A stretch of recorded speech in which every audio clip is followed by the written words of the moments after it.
Hello friends, आज हम CrPC के चैप्टर 7 के सेक्शन 105 और चैप्टर 7A के सेक्शन 105A से सेक्शन 105L तक डिस्कस करेंगे। इसमें सेक्शन 105 कहता है रेसिप्रोकल अरेंजमेंट रिगार्डिंग प्रोसेसेस। इसमें कहा गया कि जो हम आउट ऑफ कंट्री विदेश से कुछ ऐसी संधि कर लेते हैं कि जिस संधि के तहत अगर वहां पर कोई व्यक्ति यहाँ के कानून के हिसाब से क्राइम करता है, या वहां का कोई ऐसा व्यक्ति जो प्रॉपर्टी गुड्स किसी चीज के लिए क्राइम करता है, तो उस व्यक्ति को यहाँ पर उसकी प्रत्यर्पण की संधि उसको यहाँ पर सुपुर्द करने की या उसकी प्रॉपर्टी को वहां सीज करने का, इन सारी चीजों के बारे में जो संधियां हुई हैं, जो हम प्रोसेस अपनाते हैं, वो सेक्शन 105 में कहा गया कि summons warrant for person for documents things. जो समन है, जो वारंट है, जो वहां का पर्सन है, वहां का डॉक्यूमेंट्स है, वहां के थिंग्स हैं, वहां सर्च वारंट है, उन सबको हम कैसे एग्जीक्यूट कराएंगे और उसकी किसी जगह पर, उसके किसी स्टेट पर कैसे उसको कराएंगे, उसके बारे में इसमें बताया गया कि अगर 2 कॉपी हम वहां के अधिकारी को थ्रू सेंट्रल गवर्नमेंट के रिप्रेजेंट अधिकारी के द्वारा भेजते हैं, तो वो कैसे उसको कोर्ट के द्वारा तामीला कराएगा और कैसे प्रोसीजर करेगा, उसके बारे में सेक्शन 105 बताता है। लेकिन चूंकि सेक्शन 105 कंप्लीट नहीं था कि इसमें प्रोसेस क्या था, ये तो बता दिया कि वहां पर संधि होगी तो संधि, लेकिन उसको प्रोसेस क्या है, तो प्रोसेस के बारे में बताने के लिए फिर एक नया अमेंडमेंट हुआ 1993 में, जो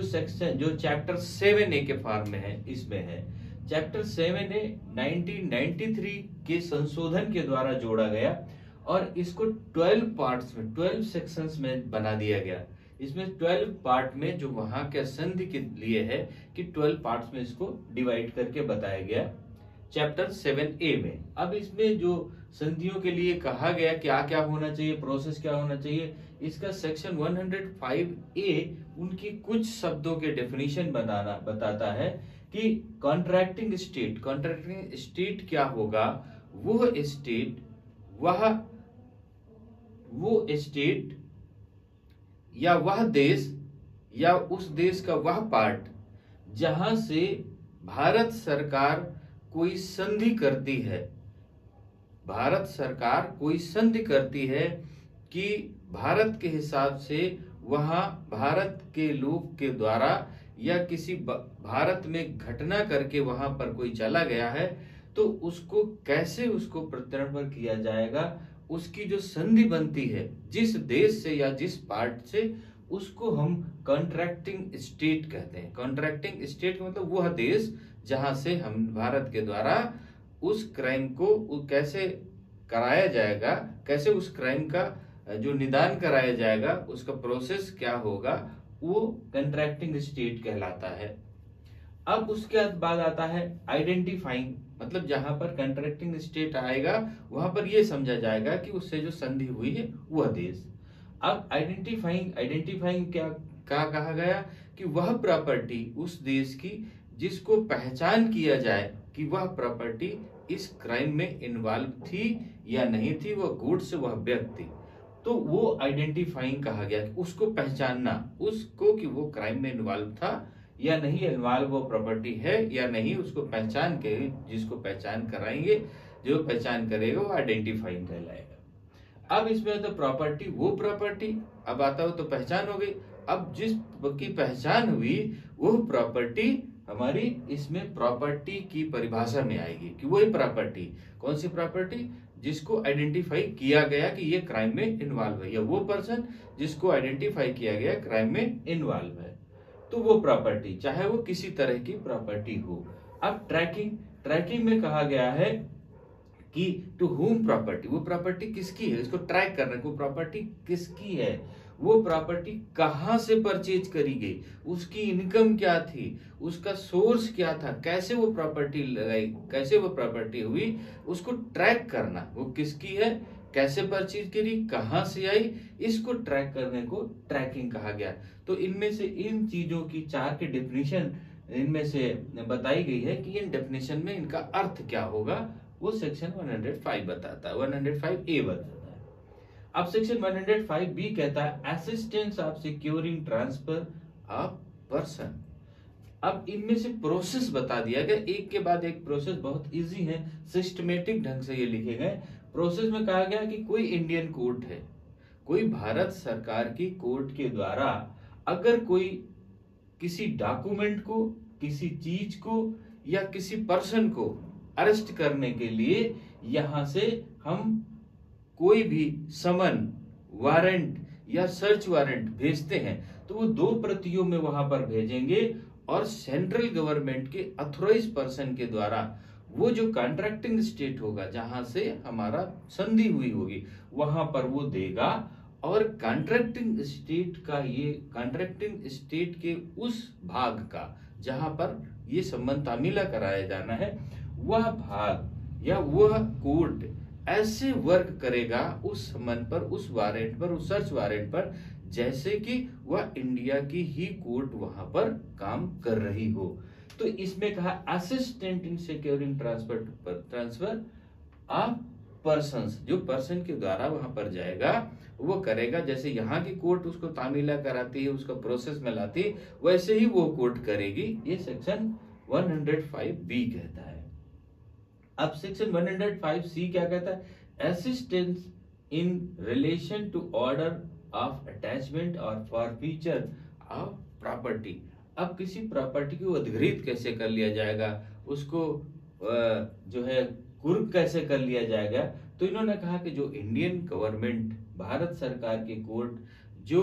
हमारा नोटिस जारी करता है, person commission of offence and order of attachment, जो यहाँ का ऑर्डर होगा, ऑर्डर के साथ में वहां पर भेजती है नोटिस, तो कॉन्ट्रैक्टिंग स्टेट का ये वर्क होगा कि उस प्रॉपर्टी के बारे में, जिस प्रॉपर्टी के बारे में भारत सरकार के कोर्ट के द्वारा आदेश किया गया, उस प्रॉपर्टी को वो फॉरफिटर करे, उस प्रॉपर्टी को अधिग्रहित करे, सीज करे, कुर्क करे, अपने अंडर में ले,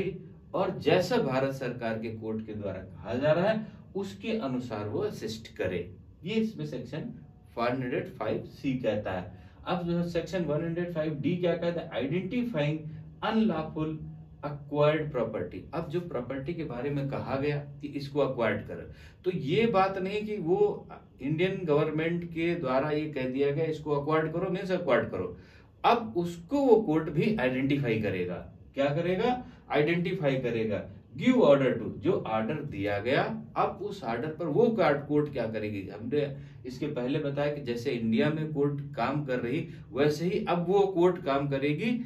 इंडिया के ऑर्डर पर। तो वो क्या करेगी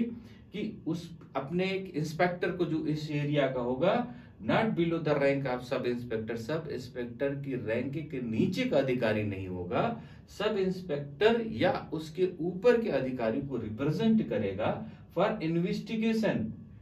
किसके लिए, वो जो प्रॉपर्टी जो 105C में कहा गया कि उसको कैप्चर करना, उसको कुर्क करना, उसको सीज करना, तो उस प्रॉपर्टी को जांच करने के लिए वह कोर्ट भेजेगी, और भेज करके उसकी वो अधिकारी का यह कर्तव्य होगा कि उस प्रॉपर्टी को जिसको कोर्ट ने निर्देश दिया उसकी वो जांच करे, और जांच करके जो भी जांच में आया है, सत्य है या असत्य है, और उसकी रिपोर्ट वो वहां के कोर्ट को सबमिट करे। तो ये हो गया सेक्शन 105D में, क्योंकि उस प्रॉपर्टी को आइडेंटिफाई कर दिया कि जिस कोर्ट को यहाँ का नोटिस जारी हुआ, नोटिस जारी करने के बाद में सेंट्रल गवर्नमेंट के द्वारा वहां के उस एरिया के कोर्ट को रिसीव करा गया। उस एरिया के कोर्ट ने अब क्या किया कि नोटिस जारी किया सब इंस्पेक्टर या उसके ऊपर रैंक के। अब सब इंस्पेक्टर का काम हुआ कि उसको आइडेंटिफाई किया, जांच करके सही है गलत है उसकी रिपोर्ट वहां के कोर्ट को सबमिट किया। अब रिपोर्ट आ गई। अब रिपोर्ट आने के बाद में क्या होगा, सेक्शन 105E में कह दिया सीजर और अटैचमेंट ऑफ प्रॉपर्टी। अब सीजर का प्रोसेस स्टार्ट होगा अगर उसने रिपोर्ट पॉजिटिव दी कि यस ये प्रॉपर्टी या ये व्यक्ति या गुड्स या ये चीज क्राइम में इन्वॉल्व है। When an in investigation under section 105D, जब इसके इन्वेस्टिगेशन में 105D में आता है, officer guard that he may concealed, उस व्यक्ति के द्वारा जो तथ्य है वो छिपाए जा रहे हैं, या वह प्रॉपर्टी को डिस्पोजल कर देगा या वह प्रॉपर्टी को उस जगह से हटा देगा, जैसे इंडिया में था ट्रांसफर्ड और disposal of such property, then he give order. अगर उसको लगता है कि प्रॉपर्टी हटा देगा, ये प्रॉपर्टी सेल कर देगा, और या उस तथ्य को छुपा रहा है या वह व्यक्ति नहीं मिल रहा है और पता चल जाता है कि ये इन्वेस्टिगेशन ऑफिसर को यस ये क्राइम में इन्वॉल्व है, तो वो क्या करेगा, then he give order that, तब उसके लिए वो ऑर्डर देगा he could not do so without court permission, तब वो कोर्ट एक नोटिस जारी करके बता देगा कि वो बिना कोर्ट के परमिशन के उस प्रॉपर्टी के बाबत कुछ नहीं करेगा।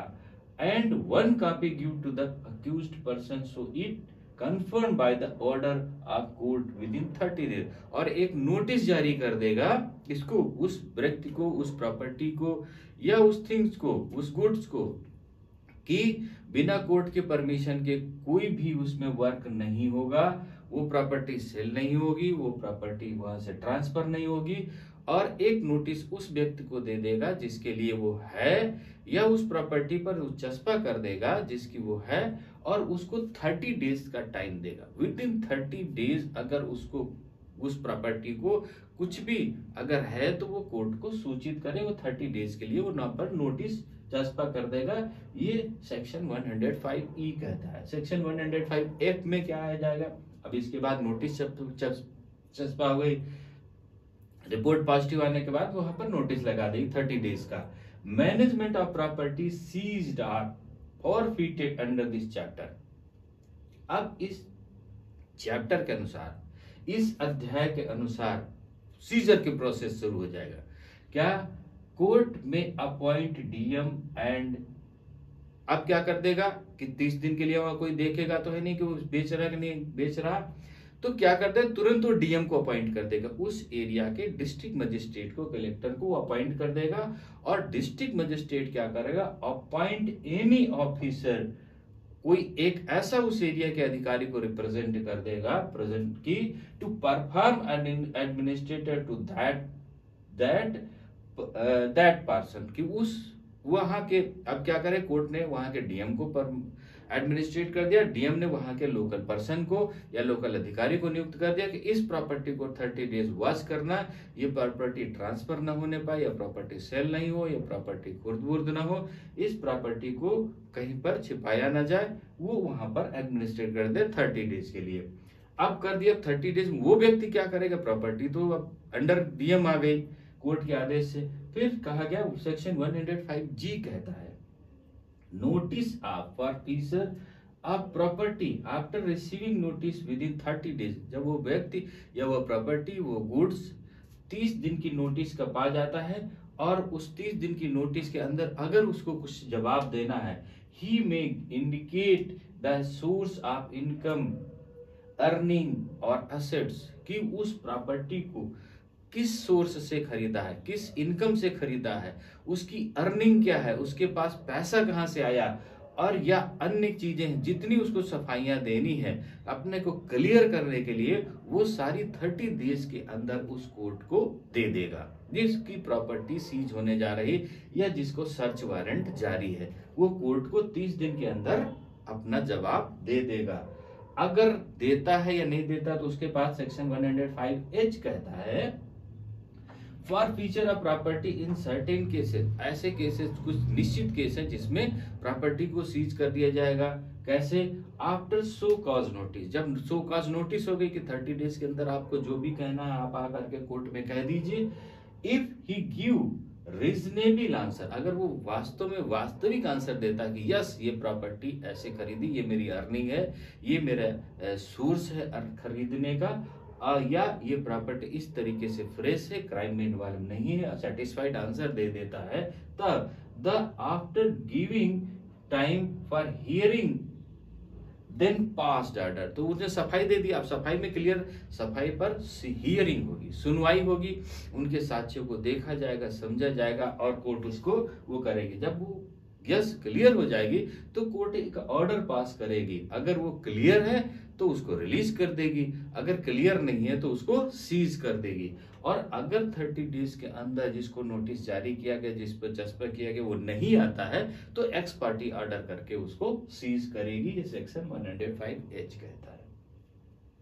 अब आती है कि इसमें से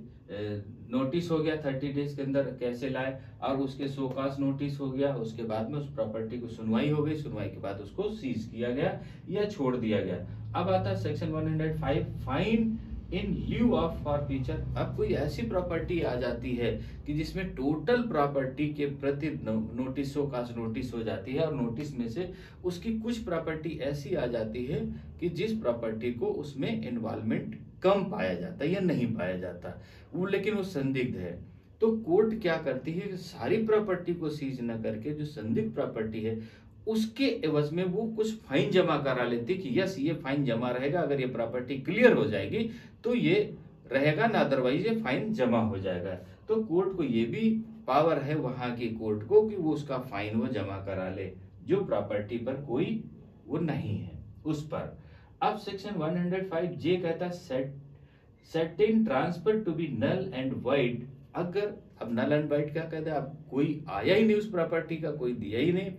किसी के बारे में कुछ हुआ ही नहीं, तो वो क्या करती है उसको नल एंड वाइड प्रॉपर्टी को घोषित कर देती है और सेंट्रल गवर्नमेंट में इन्वॉल्व कर देती है उस प्रॉपर्टी को। ये सेक्शन 105J कहता है। अब आती है section 105K procedure in respect of letter to request. अब सेंट्रल गवर्नमेंट, इसमें कहा गया सेक्शन 105K में, अगर सेंट्रल गवर्नमेंट कोई फेर बदल करती है तो अपना एक नोटिफिकेशन जारी कर देती है, और उस नोटिफिकेशन के द्वारा वहां की जो हमारी कॉन्ट्रैक्टिंग कोर्ट है, जो कॉन्ट्रैक्टिंग स्टेट है हमारी, वहां के लिए क्या कर देती है कि उसको रिक्वेस्ट भेज देती है कि ये नोटिफिकेशन के द्वारा ये चीज, ये बदलाव, ये चीजें हुई है और उसके तहत वो वर्क करे। तो वो उसका लेटर है इसमें से चेंजिंग के लिए सेक्शन 105 के लिए। Section 105L application of this chapter. उन्होंने कहा कि इस चैप्टर में जो ये बताए गए सेक्शन 105 से A से लेकर के सेक्शन 105K तक में, इनमें से इन्हीं प्रोसेस के अंदर जो हमारे कॉन्ट्रैक्टिंग स्टेट्स हैं जिन पर हमारी संधियां हुई हैं कि इन पर हमारे यहाँ जो क्राइम करके जाएगा उसके बाद सो कॉज नोटिस होगा या समन होगा या वारंट होगा या सर्च वारंट होगा, तो उसको इस तरीके से सर्व कराया जाएगा, इस तरीके से उसको अटैच किया जाएगा, इस तरीके से उसको लाया जाएगा, इस तरीके से उसको यहाँ पर प्रत्यर्पण कराया जाएगा। या वहाँ का कोई क्राइम करके यहाँ आ जाता तो वहां की क्राइम को यहाँ की कोर्ट कैसे करेगी, रेसिप्रोकल यहाँ का वहां का इस कैसे काम करेगा और वहां की यहाँ कैसे काम करेगी। तो ये सारी चीजें ये इस चैप्टर के अनुसार ही होंगी, मतलब 7A चैप्टर्स में जो रूल दिए हैं इन्हीं नियम के अनुसार वो होंगे। तो अभी सेक्शन 105 का जो संशोधन पार्ट था सेक्शन चैप्टर 7A में दिया था, इस 12 पार्ट्स में डिवाइड है। तो ये अभी क्लियर होगा, बिल्कुल सिस्टमेटिक ढंग से है, जैसे अभी पीछे पढ़ा था हम लोगों ने, वैसे ही बिल्कुल सिस्टमेटिक ढंग से नोटिस जारी होगी, नोटिस के बाद कोर्ट जाएगी, कोर्ट के बाद सर्च कराएगा, वो इन्वेस्टिगेशन कराएगा, उसकी रिपोर्ट लेगा, उसका हियरिंग करेगा, हियरिंग करने के बाद वन साइड एक्स पार्टी करेगा या इन्वॉल्व करेगा, रिलीज करेगा, या कोई नहीं आता तो नल एंड वाइड करेगा। ये बिल्कुल सिस्टमेटिक ढंग से दिया होगा। तो हमारी उम्मीद है कि चैप्टर 7 ये बिल्कुल क्लियर हो गया होगा। अब नेक्स्ट पार्ट सेक्शन 106 से हम नेक्स्ट पार्ट मिलते हैं। ओके, थैंक यू, जय हिंद।